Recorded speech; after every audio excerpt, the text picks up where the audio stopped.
Well, I'm sorry you have to suffer through another economist presentation. I caught the second half of the first one, and some of my comments may be duplicative and repetitive, so I'll go through my pictures pretty quickly.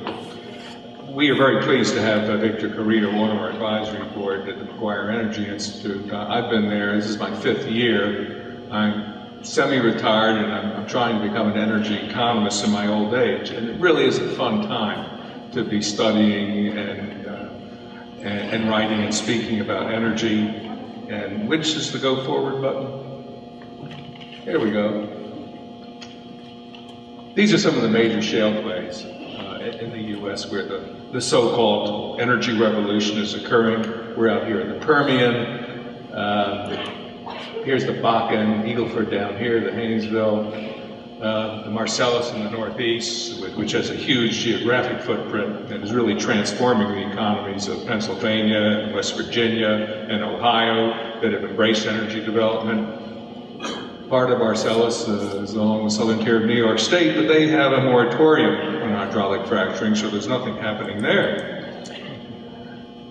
Here we are in the Permian Basin, or here we were in the Permian Basin. I don't know how many buffalo are wandering around drill sites these days.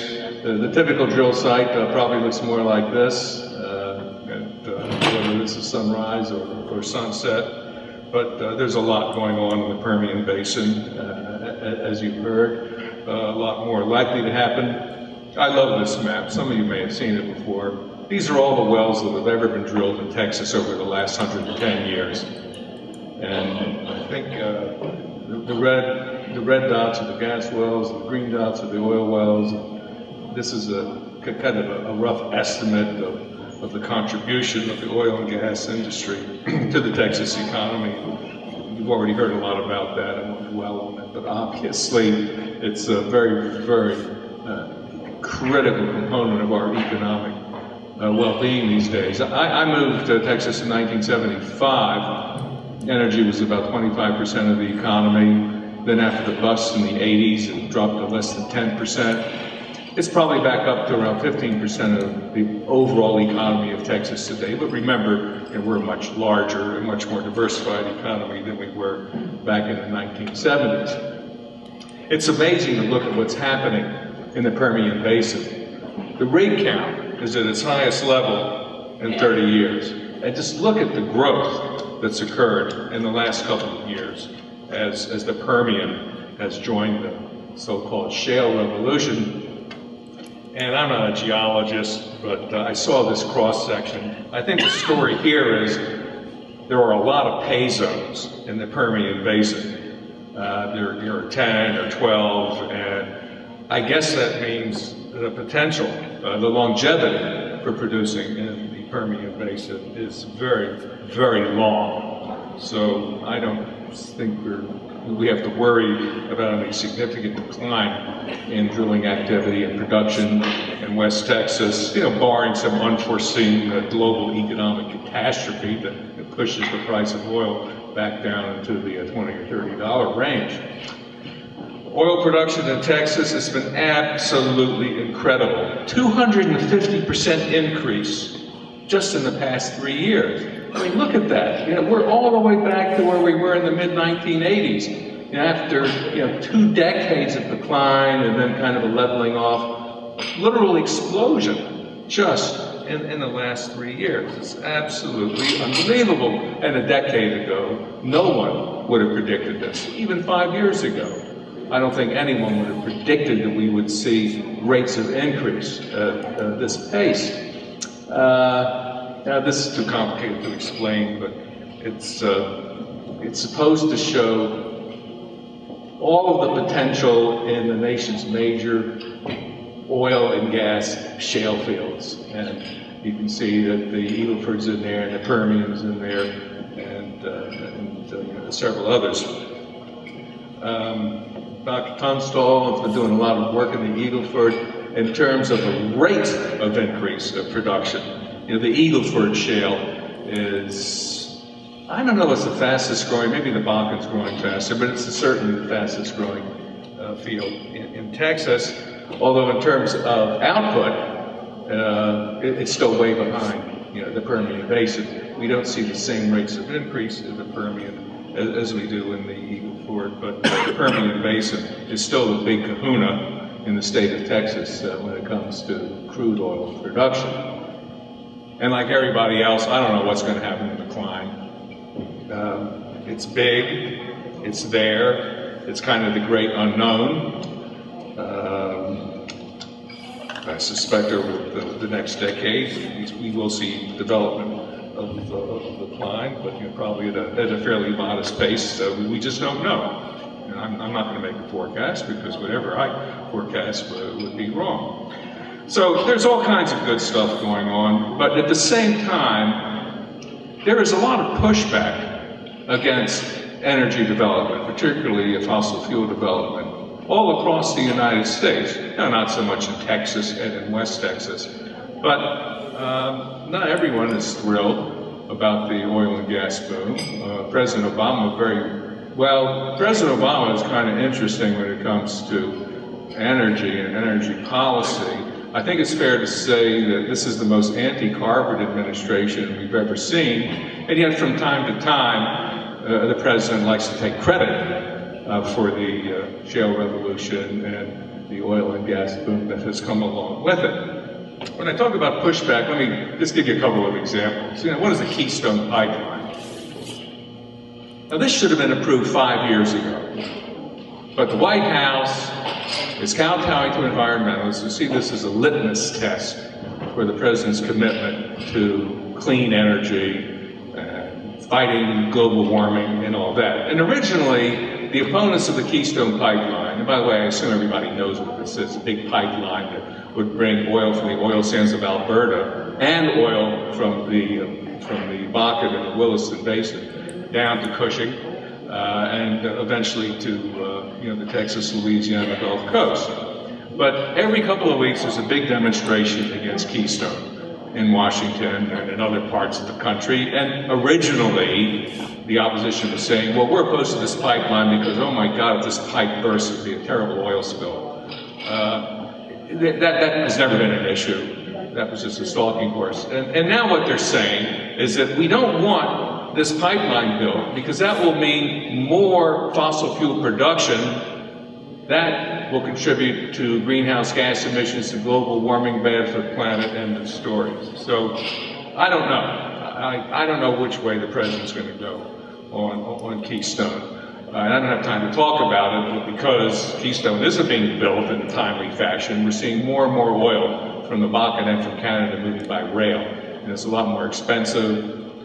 It's a lot more dangerous to ship oil by rail than it is by pipeline, as we've seen with a couple of recent accidents.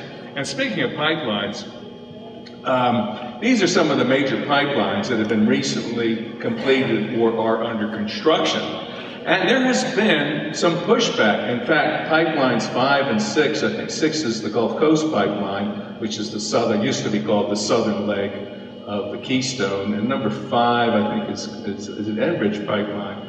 There have been lawsuits filed by landowners and environmentalists trying to slow down and block these construction of these pipelines. Now, they have not been successful, but Texas is not immune from what I call the anti-fossil fuel movement around the country, and we do have groups, some here in Texas and some who come into Texas to try to make it difficult to build the infrastructure that we need in order to move all this new production to market.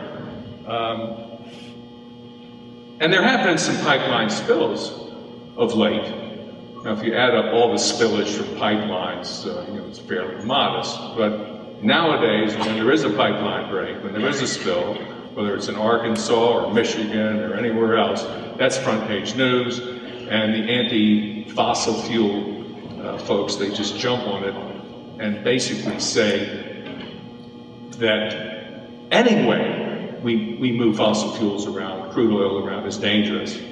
I thought after that terrible explosion in Quebec last summer, that tank car explosion that killed 47 people, that the environmentalists would finally realize that it makes sense to move stuff by pipeline as opposed to rail.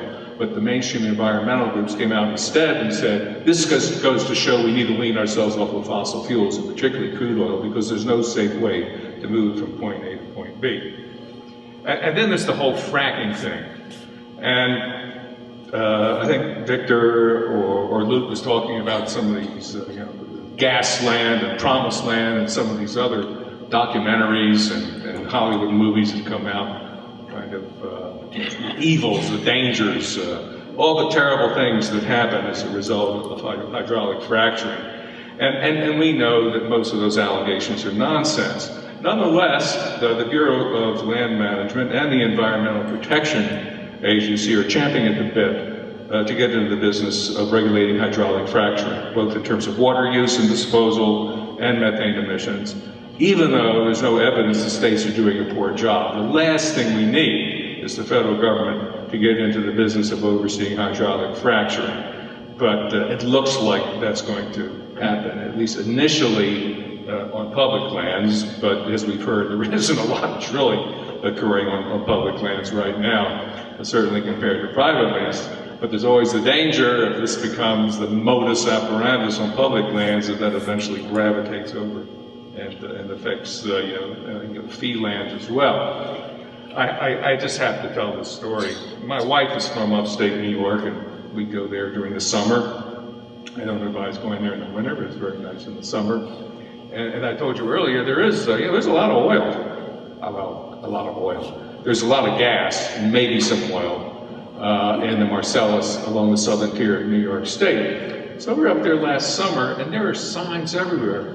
I took a picture of this yard sign. It said no drill, no spill. And right across the street, I saw this sign. Frack, baby, frack. No drill, no spill. Well, of course, I quickly figured out that this guy doesn't own the mineral rights, and this guy does. But that's important, because it's often the fault line in the community, particularly as energy development moves closer to built-up areas. Some of you may have been reading, or may have read about what happened in Flower Mound, which is a suburb of Dallas, as the Barnett crept into the outer limits of Flower Mound. There was a lot of pushback, and the community was split, and literally it was split down the middle in terms of drilling ordinances. On one hand, you had 50% of the folks who owned their mineral rights and 50% who didn't. And here's another issue that's going to start affecting Texas more and more.